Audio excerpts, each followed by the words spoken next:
This is a session entitled "The PMO as a Business Function," and Lindsay and I have worked together for over 25 years now, or we've known each other over 25 years. And we've kind of worked casually together now, obviously working as a business together. And we both have kind of very different skills. And one of Lindsay's great skills is getting really good speakers at conferences, as we're all benefiting from today. And so I've been busy doing other things, including doing this report and some other of our core texts. And I sat and listened to the first speaker this morning and I thought, you know, that's amazing, because in our report and the research we found, there are so many parallels. Yes, and it's always nice to kind of have what you've been doing kind of reinforced by other people who don't know what you're doing. So with a lot more confidence now, I think, I'm happy to kind of take you through this report that was produced by the House of PMO. Now, there will be, it's going to be any minute, they will be available. We've published them today, so nobody has got one before today. You'll be the first readers of the actual report. They're going to be available at the back of the room for you to take at the end of the session. So, just talk about kind of why we did this particular report. And I'm just going to kind of take you through some of the key findings. Now, some of the key findings, one of the things we do is we kind of go back to kind of first principles and think about the theory that's written in all of the kind of the textbooks. So we went off and kind of did some kind of principles and aligned them to some of the theory that's out there. But then we've also got some kind of key findings in terms of kind of the practical application of becoming a business function in our organisation. So again, some of it kind of feeds the brain, some of it kind of might feed that kind of to-do list and things you want to do in your organisations moving forward. And then just some of the kind of the conclusions to say what we're planning to do next from the House of PMO, etc. So let's have a look at the background. Now, the conference has been running for a number of years. We officially set up the House of PMO now over 2 years ago, and we thought about really what we were trying to achieve. John would be very proud of us. We thought about why, yes, we were actually kind of doing this for a living. I mean, we live and breathe this stuff every single day. And it was really about kind of creating a home for PMO professionals. You know, we want to support people in their development. We provide networking and coaching and mentoring opportunities, so actually you can learn to support each other. And also an important part for us is really to kind of drive the PMO industry to be what it needs to be. And we, you know, our overall kind of vision is the PMOs will be there doing all of the things we need and want to be doing for our organisations. We're recognised as a real contributing function within the organisation. We've got certified individuals who are recognised as professionals who have a real kind of career in a part of the organisation that people can know and understand. That would be good, wouldn't it, if we could actually people could actually describe our roles. But that's really what we're about. And this kind of getting to the point where we're a business function, some of those discussions started when we were doing the competency framework.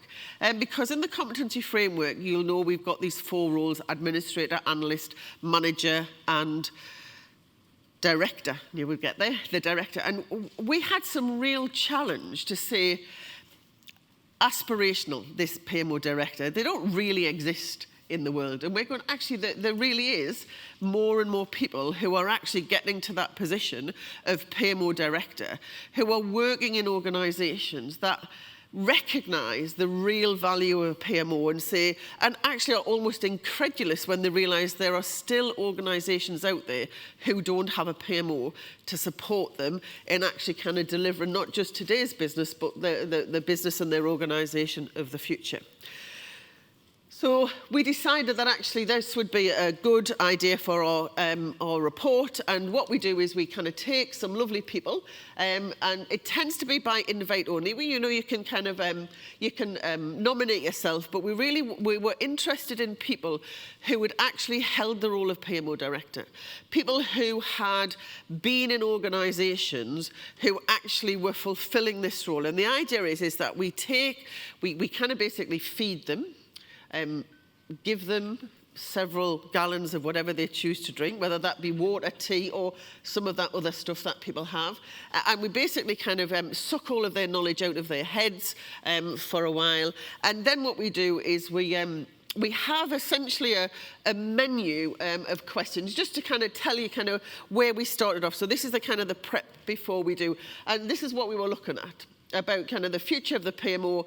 Should it be a business function? And I use the example of LOT, which is interesting in terms of some of the findings, about should we just be second nature, like having a finance function or an HR function? Yes, very few organisations don't have somebody who's in charge of something like HR and finance. So we were going to just talk about, is it out there? Does it exist? What does that actually kind of really mean? As we went on to the main course, what's different about organisations who already have that PMO as a business function? You know, kind of, is there, we would hope there are some benefits to that, but actually is there any kind of downside to that as well? You know, and we talked, didn't we, before in the previous session, about sometimes the challenge of closing down services and kind of moving on and evolving and moving out of our comfort zone sometimes. We're quite happy kind of doing kind of, you know, portfolio reporting stuff, but are we really kind of moving up and doing something very different where we have to change ourselves? And then, for all of those organisations who might aspire to be there, or to people who are working currently as PMO managers and are knocking on that role of PMO director, or what happens in a lot of organisations, they're called the PMO manager but actually are doing a PMO director role. Yes, we often find that in organisations as well. And again, you know, what we've found is that there are some people who actually kind of start their life as a POO, perhaps not a floater, but a POO, yes, a project officer one, who are actually working at that portfolio level. So there was some interesting kind of conversations around that as well. So after the lunch, we ended up with we get it all transcribed. And it's really nice chatting for 4 hours over lunch. Less interesting when you try and read through the transcript. It's pages and pages and pages.